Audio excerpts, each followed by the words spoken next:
Serialization of the Zany Time Travels of Warble McGorkle, Chapter 46 of 61. Warble attacks Albert with his price tag bazooka, and is in turn attacked by Taterskin. Fast forward a few hours. How Warble accomplished his first goal is really rather a dull tale, and not worthy of your time in reading about it. It's enough to know that it has been seen to.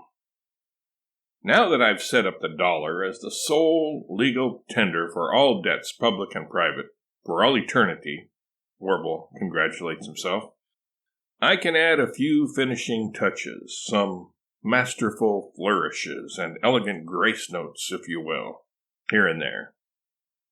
I can't wait, Mary says sarcastically.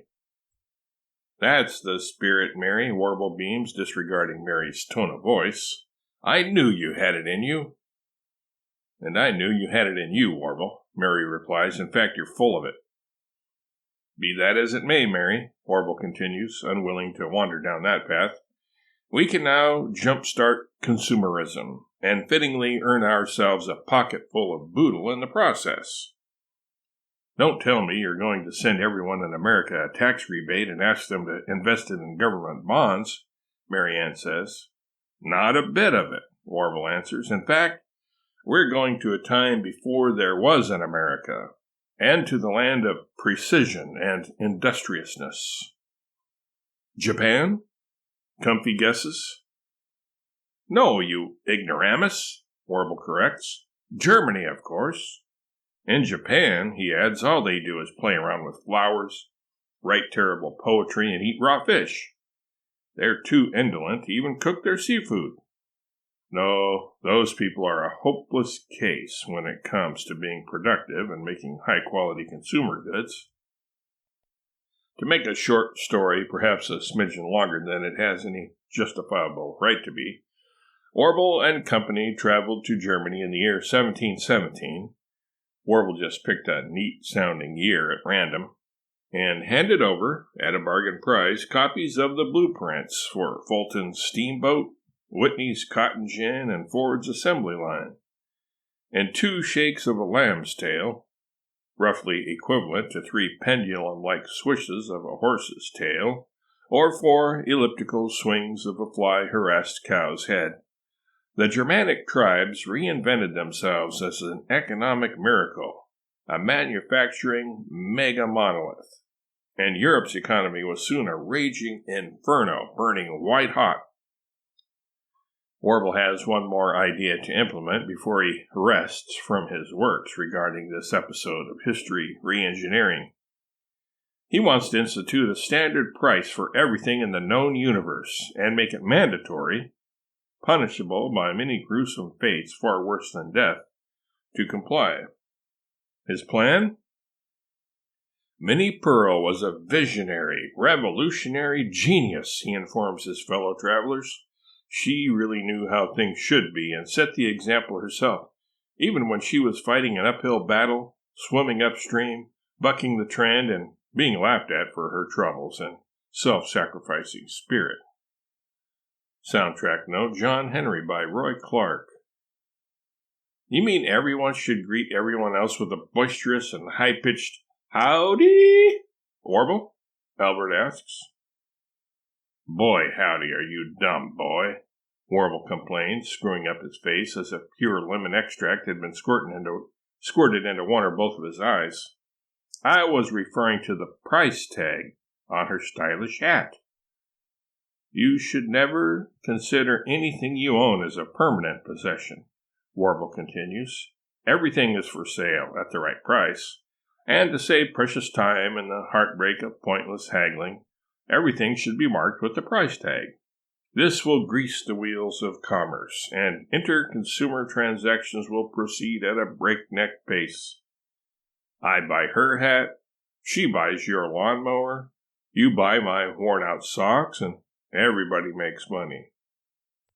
Sounds a little gaudy, gauche, cheap, and cheesy to me, Warble, Ward opines. Keep your opinion to yourself, you brainless Neanderthal, Warble hotly remarks. If we listened to you, progress would be impeded to the point that people would be satisfied to just look out their back door and listen to Buck Owens all the time. Soundtrack note, Looking Out My Back Door by Creedence Clearwater Revival should be playing at this point. What? Ward responds, who had never said or thought anything of the sort. You can all see as plain as day, I take it, Warble continues, that it is imperative that we place a price tag on everything, all traditional consumer goods as well as heretofore untraditional consumer goods, including but not limited to trees, mountains, waterfalls, sunsets, sunrises, rivers, lakes, cloud formations, echoes, animals, people, haiku poetry, absolutely everything needs to be price tagged. Everything? Mary asks, skeptically. Everything, Warble answers resolutely, crossing his arms and shaking his head in the affirmative exactly one time. And so it goes. Warble, equipped with a portable price tag printer, which he refers to as his price tag bazooka, strapped across his back, pioneers the way, using the leadership style termed management by example, and the punishment style known as abuse, denigrate, embarrass, intimidate, and threaten. Nothing escapes Warble's scrutiny. He tags houses, cars, domestic animals such as dogs, cats, canaries, and mud turtles, wild animals such as meadow voles, moles, mice, chipmunks, polecats, and duck-billed platypi or platypuses, big mulberry trees, low bush cranberry bushes, including individual cranberries, assigning each one a different price based on size, color, and overall appearance. Hills, dales, vales, valleys, alleys. Well, you get the picture. My inventory is growing at a breakneck pace, Warble excitedly reports to everyone in general, but no one in particular. I've already earned a cool $1 billion or so. Earned? How so, Warble? Those things you've tagged don't belong to you. Jacques reasons. Don't they? Warble counters. Finders keepers, losers weepers. Oh, that reminds me. I'll tag that weeping willow over there and that fish finder and that boat there yonder. Separate from the boat because it's an add-on and was indubitably sold separately. Some people aren't going to like this, Warble, Marianne warns. Yeah, and some people are sore losers, Warble responds. If they kick up a fuss, it'll be into the calaboose with them. Anyone interfering in the sacred art of consumer commerce will be subject to, as is logical and only right, capital punishment. You would have them killed for trying to retain their own private property? Marianne questions. No, you knucklehead, Warble scolds. That's not what capital punishment is. Capital punishment is worse than that. It's when a person is locked into a room with an old maid teacher and forced to recite the capitals of all 49 states over and over again until they lose their minds and turn into congressmen. That's where congressmen come from? Albert asks incredulously. Stick with me, kid, Warble says, putting his arm around Albert's shoulders, and you'll eventually pick up all the intricacies of the inner workings of the government. Warble warms to his task, thinking there is finally someone in the group with potential, who truly appreciates the pearls of wisdom he has at his disposal, crammed like sardines into his storehouse of knowledge.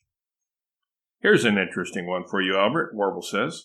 Politicians must take the Hippocratic Oath, whose preamble is, first, do no harm to the olive oil. Or the Popeye, for that matter. Bluto and Brutus are up for grabs, of course. As for Wimpy, you're on your own.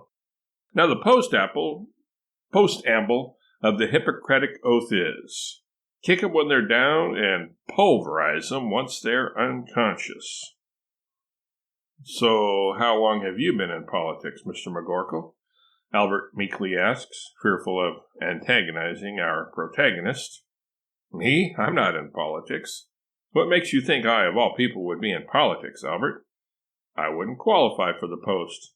I'm not a greedy, stupid, blowhard glory hog. You're not? Albert innocently replies, confused and a little discombobulated. He can't imagine anyone more qualified for a political career than Warble. Without giving the question the dignity of a reply, Warble, with a look of uncaged rage in his eyes, whips out his price-tag bazooka. Albert, deducing Warble's intentions, turns tail and runs, but Warble chases down his prey in short order. Warble leaps on Albert's back, pummels him about the head and shoulders a good while, and then marks him down 31.4%. A yellow streak flashes through the air, knocking Warble off Albert, rolling around in the mud and the blood and the beer. Warble had just been enjoying a cold one.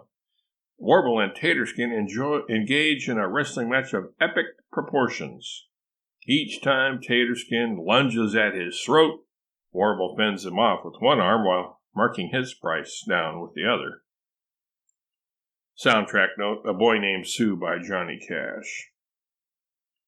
As Taterskin's price drops from a high of $100 down to an unheard of and unprecedented negative $3.14, he is about to pounce on Warble, fangs bared, a growl of warning rumbling in his throat.